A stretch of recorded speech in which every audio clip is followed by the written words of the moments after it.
쿵푸 영화를 보고서 펀치나 킥을 날려보지 않은 사람이 있을까요?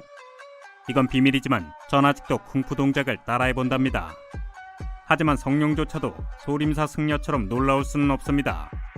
이 남자들은 단순히 열심히 싸우는 게 아니라 실제로 초능력 보유자들이기 때문이죠. 오늘은 이 스도승들을 절대로 쓰러뜨릴 수 없는 이유를 알려드리겠습니다. 하지만 먼저 채널 구독과 좋아요 버튼을 잊지 마시기 바랍니다.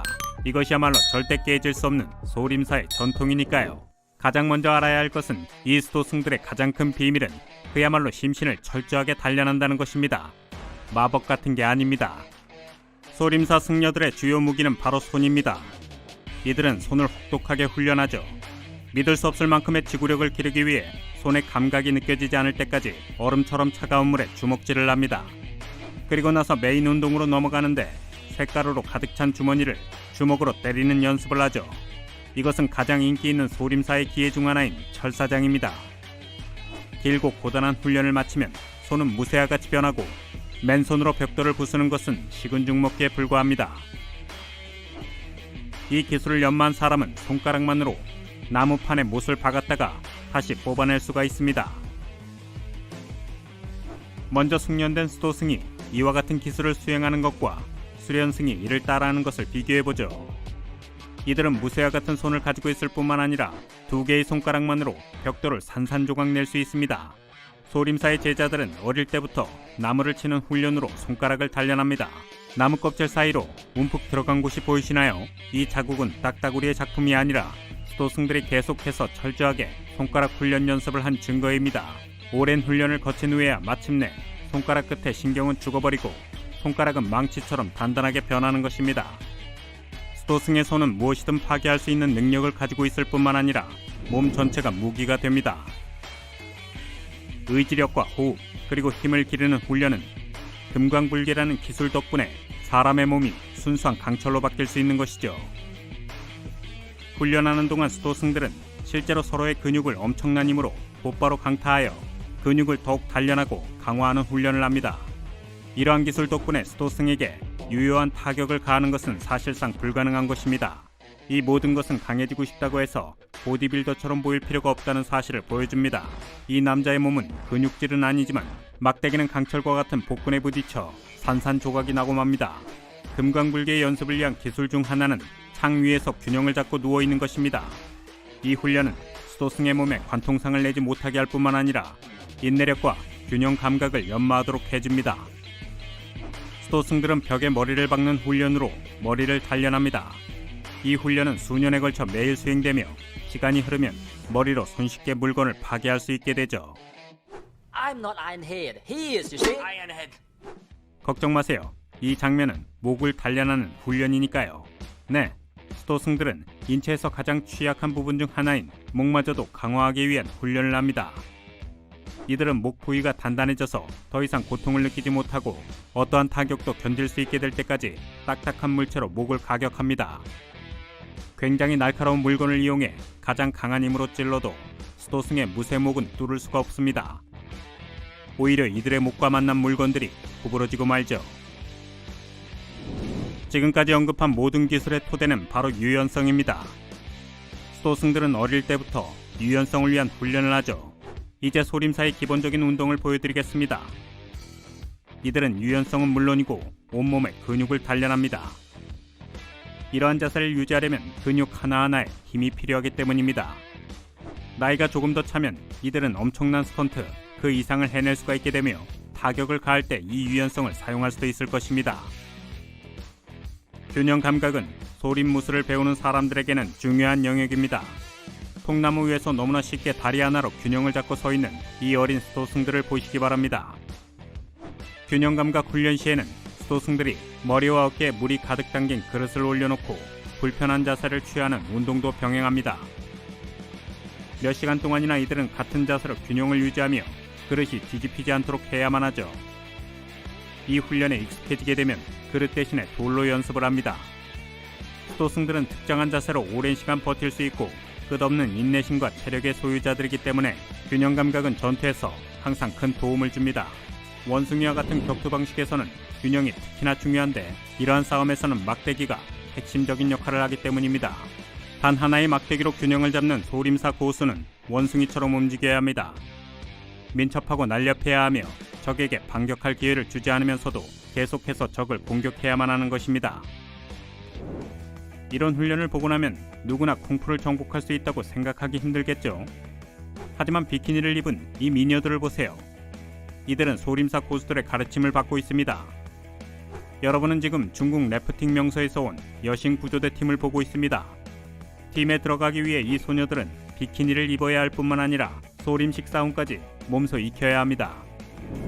하지만 소림사 수도승들이 다른 무술의 고수들과 만나면 어떤 일이 벌어질까요? 수년간의 훈련이 과연 도움이 될까요? 한번 알아보죠. 이룽은 자신의 기술을 링에 올린 수도승 중 한 명입니다. 그는 링에서 소림사 수도원을 대표하고 있지만 격투 기술은 스스로 터득했습니다. 그는 이미 61승을 기록하고 있으며 그중 절반은 KO승이었습니다. 독학한 사람치고는 나쁘지 않은 성적 아닌가요? 이 남자의 키는 172cm에 불과하고 몸무게는 72kg밖에 나가지 않습니다. 하지만 그의 싸움에는 자비란 없으며 보는 이의 눈을 즐겁게 해주죠. 파이널 MAS 경기에서 이룽은 코리안 몬스터 최용만과 격돌했는데 그의 키는 219cm에 몸무게는 150kg에 달했습니다. 이룽에게는 가망이 없어 보였을지도 모르지만 경기 시작 9분 만에 그는 믿을 수 없는 킥을 성공시켜 이 거인 같은 선수를 노크아웃 시켜버렸습니다. 그 이후 심판은 이 덩치 큰 남자를 위로해야만 했죠. 울음을 터뜨렸던 건 아니겠죠. 이번엔 소림사 수도승이 전설적인 무에타이 선수 부아카오 포프라묵과 링에서 맞붙었습니다. 부아카오는 가장 거친 MMA 파이터로 불렸지만 무적의 이룽 앞에서는 무방비 상태와 다름이 없었습니다. 그가 상대방을 얼마나 포악하게 다루는지 한번 보시기 바랍니다. 말 그대로 치명타라고 불릴만 하네요. 소림사 파이터의 다음 상대는 뉴질랜드 MMA 파이터 브래드 리델이었습니다. 이들은 중국의 링 위에서 만났지만 경기는 뜻대로 흘러가지 않았습니다. 물론 브래드에게 말이죠. 이룽이 얼굴로 타격을 막아내는 모습을 보세요. 철두공 훈련은 전혀 헛된 것이 아니었습니다. 그걸 펀치라고 치는 걸까요? 이런 게 바로 펀치입니다. 이 대결은 그저 평범해 보일지도 모릅니다. 이룽이 고열에 시달리며 링에 올랐다는 사실을 모른다면 말이죠. 하지만 이것은 세계 최고의 킥복싱 선수인 에드리언 그로트를 무찌르는 데는 전혀 문제가 되지 않았는데 1라운드에서 상대방을 쓰러뜨렸습니다. 실제로 그는 항복을 받아냈죠. 이 소림사 파이터는 국제 경기에서 훌륭하게 첫 결투를 치러냈습니다. 여러분도 도전해보고 싶으신가요? 소림사 수도승이 되는 건 가능하지만 쉽지는 않습니다. 가장 먼저 소림사의 수련생이 돼야만 하죠. 날씨와 상관없이 매일 새벽 5시에 일어나서 2시간 동안 단체 명상에 참여해야 합니다. 잠깐이라도 졸 생각은 하지도 마세요. 눈을 감는 순간 스승의 막대기를 맞고도 가르침을 주심에 감사해야 하니까요. 그 이후엔 기껏해야 철사장을 포함한 소림사의 기술 72가지와 그보다 더 어려운 기술들을 배우게 되겠죠. 일주일에 2번 정도 찾아가는 체육관과는 달리 매일을 하루 종일 훈련에 전념해야 한다는 의미입니다. 이제 어떤 훈련이 기다리고 있을지 보여드리겠습니다. 수련승은 규율을 배워야 할 뿐만 아니라 완벽한 조화를 이루어야 합니다. 다른 사람들과 보조가 맞지 않는 이 남자가 보이시나요? 아마도 그는 스승에게 호된 매질을 당했을지도 모르겠네요. 소림사 수도승들은 극도로 취약한 부분이 있다는 사실에 불만이 있었습니다. 그래서 그들은 강철 사타군이라는 기술을 발명했고 약점은 사라지게 되었죠. 보기만 해도 고통스럽네요. 하지만 이 승려는 지루해 보이기까지 합니다. 무술의 대가들은 이러한 연습이 남자에게 도움이 될 수 있다고 주장하는데 제 말뜻을 이해한다면 이 사람들은 실제로 전혀 다른 이야기를 하고 있었던 것 같습니다. 이 특이한 역도는 꽤 무거운 무게로 시작하지만 결국 수도승들은 자동차까지도 움직일 수 있게 됩니다. 제발 누군가 이런 훈련 말고도 다른 방법도 있다고 얘기해줘야 하는 거 아닌가요? 이들은 명상을 하는 방법도 확실히 알고 있습니다. 명상은 쉽다고 생각하나요? 그렇다면 뜨거운 기름 속에 앉아서 명상하는 이 사람을 보세요. 아직도 이 사람들이 진짜 초능력을 가지고 있다는 확신이 들지 않는다면 여기 증거가 있습니다. 절대 따라하지 마세요. 이런 재주는 배워보고 싶을지도 모르겠습니다. 한 수도승이 엄청난 힘으로 바늘을 던져서 유리잔뿐만 아니라 그 뒤에 놓인 풍선까지 터뜨려버렸습니다. 15년 정도만 훈련한다면 여러분도 인싸가 될 수 있을지 모르겠네요.